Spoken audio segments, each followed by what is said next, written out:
Right. Well, eligibility.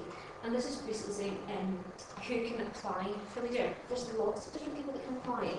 Constituted community groups, so we really hope that they would come forward, because leader really is all about, as I said, economic and community development activities for the rural area. So if you have a project that fits within the rural area, great, but how will it benefit rural communities? That's really what we're trying to say. Will it create jobs? Will it offer training opportunities? Will it encourage more maybe visitors to the area, which will then have a positive economic impact? So lots of things, but how it will actually benefit rural community is what we look for in an application. So that's very important when it comes to eligibility.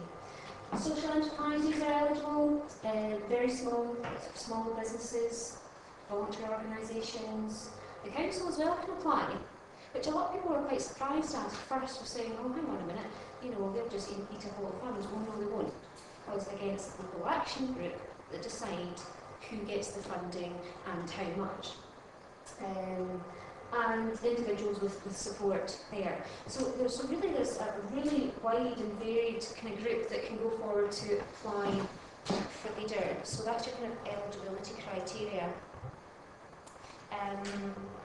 As I was saying, the project that comes forward must benefit the area in some way and benefit the communities. I have said here that we expect projects that come forward should actually be based in the rural area. I mentioned there that exceptional circumstances may apply, because what I mean by that is that if, for example, voluntary action came forward with an idea for a project, we know voluntary action is based in Barrhead and therefore is outside the boundary.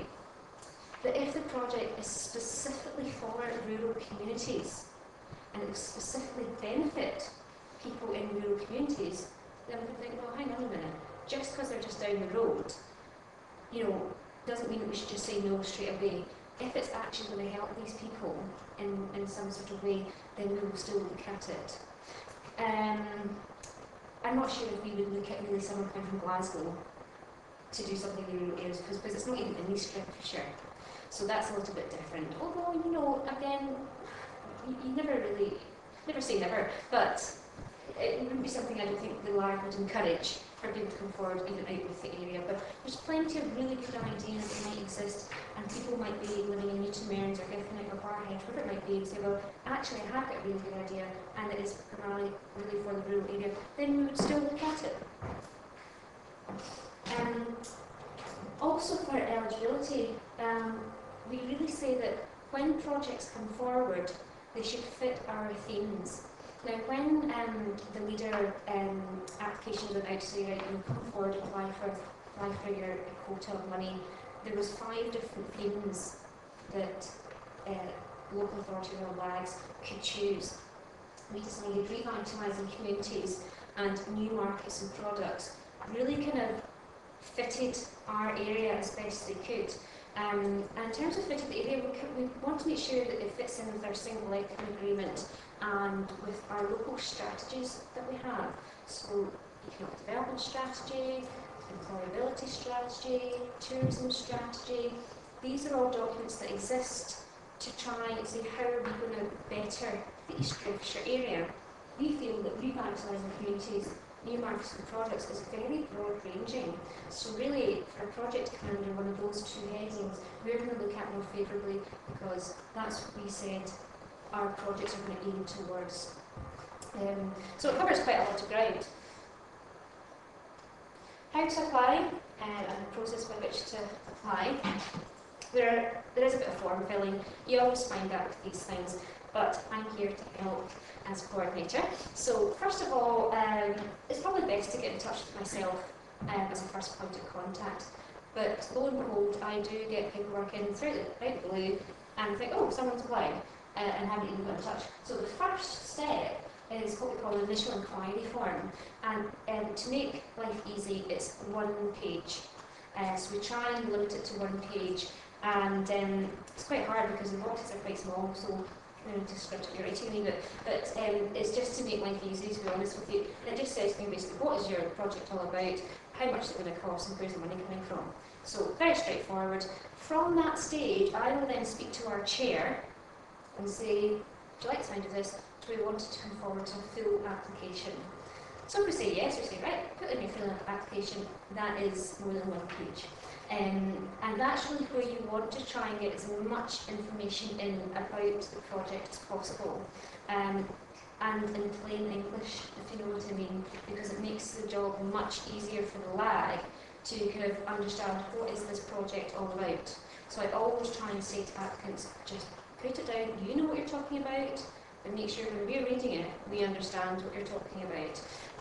So again, I'm there to help with the process for filling out the inquiry form. So hopefully it shouldn't be too bad, and you can put lots of supporting information in there as well, maps and things like that. When it comes forward, and we do some checks to make sure it's all ticking the boxes, the application goes out to every single lag member. So everyone in the lag, all 14, get the application, and they have a scoring matrix to score the application so it's fair. And basically say, well, there's a number out of 125 for scoring, and if you get your 50% and above, you passed it, and if it's obviously below, you failed it. And then what we do is we have a meeting. Now the lag meets quarterly. So every 3 months we'll sit down, and if we've had 1 or 2 or 3 whatever applications come in, we sit down that evening and we discuss the application, and we make a decision on that night, hopefully, whether the project has passed, failed, and if it's passed, you know, how much funding they actually get. Now what I probably should have said is that when you apply for projects through Leader, the funding is up to 50% towards the total cost of the project. So it's pretty good actually. And 5% must come from their own means, sort of a private contribution, and the rest of the money hopefully found from elsewhere, other sources of funding, as long as it's not other European funding. Because as a Leader essentially is coming from Europe, you're not allowed to match that money with other monies from Europe. Okay, so as long as it's coming from somewhere else, like maybe the lottery or something like that, sort of other public funds. So when all that's done, I then send a letter out to the applicant saying, you passed early, or you failed, sorry. But you know, we try not to put people off and say, look, come back, you know, it's another opportunity, come forward. There's maybe comments that we've received from the lag to say, look, really like your idea, there's a few things we weren't sure about. So if you fix those and answer the questions, come back again. And we really wanted to try and to help you out. A wee bit more kind of how to apply. I've put my details up there. I've also got my business cards with me today, so if anybody wants a business card.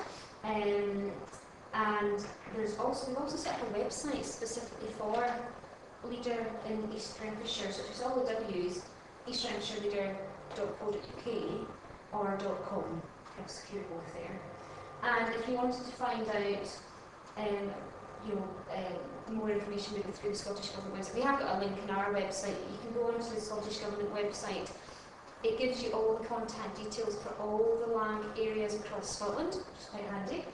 And there's lots of things that you can download from that site as well. And I have got, as I say, some of the handouts here today, so if anybody wants the handout, that's not a problem.